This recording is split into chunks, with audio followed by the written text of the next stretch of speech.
چې کوم فیصلې کوي هغه فیصلې مخې ته ټول خلک عاجزه دی خو نن تاسو وګورئ د الله قدرت ته 1 اپریل د اپریل اول تاریخ دا د دروغ ورځ وه چې په دې کې ټول عالم کې د دروغ اجازت و خلکو به دروغ پرې کې ویل لیکن د الله قدرت ته وګورئ تاسو چې رب العالمین چې کوم فیصله وکړه ټول خلک یې خاموش کړه د خلکو نه 1 اپریل هم یېر و چې په دې ورځ باندې دروغ ویلی کېږي نن د رب العالمین قدرت دې خلکو ومنو ده چې او چې رب فیصله وکړي د هغې مخې ته ټول خلک عاجز لیکن زه بیا هم ډېر په افسوس سره ویم چې د یو ګناه نه خو موږ منع کیږو لیکن د بلې ګناه نه موږ نه منع کیږو چې نن دې سنګین حالاتو کې چې مسلمانان هم او کفار هم د ډېر مشکلاتو سره مخامخ دي لیکن د هغې باوجود زما نوجوان نسل د ګناه نه منع کیږي زما نوجوان نسل په ګناه ډېر جرأت سره ورځي دغه بریک نه لګي چې ګناه نه ځان منع کړي زه ډېر په افسوس سره ویم چې زما نوجوان نسل پرون زه یو ځای ته تللی وم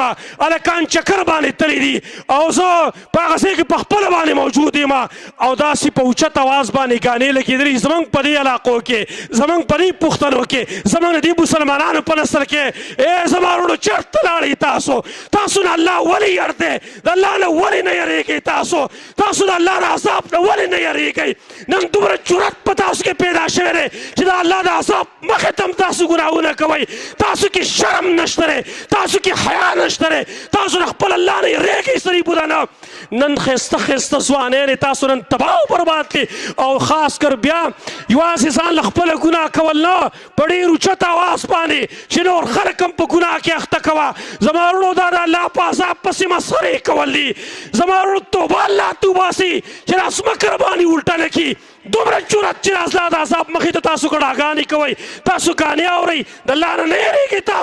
تاسو نه به عقل کوم ځای کې موږ واخلو چېرته بازار کې عقل خرڅېدلی موږ به تاسو نه اخیستلی وی لیکن زما د نوجوان نسل نن ګناهونو عقل دومره خراب کړی دی چې د الله د عذاب مخې ته دی ګډېږي د الله د عذاب مخې ته دی ګانې او ناچونه کوي هلته زما وروڼو د الله نه ویرېږئ نو عرض مې دا وکړه زما وروڼو چې د قیامت د علامو نه یوه علامه همدغه ده چې مؤمن سړی دغه خوب به ډېر زر رښتینې کېږي شرط پکې دا ده چې رښتیا ووایي نن معاشره د دروغو نمونه ګرځېدې ده الله رب العالمین سوال دی چې الله رب العالمین موږ له دې آفت نه خلاص کړي الله رب العالمین د مسلمانانو دې مصیبتونو نه خلاص کړي الله رب العالمین موږ هر څه یو ستا بندګان یو یا الله موږ دا عذاب اوچت کا دا تکلیف زموږ نه اوچت کا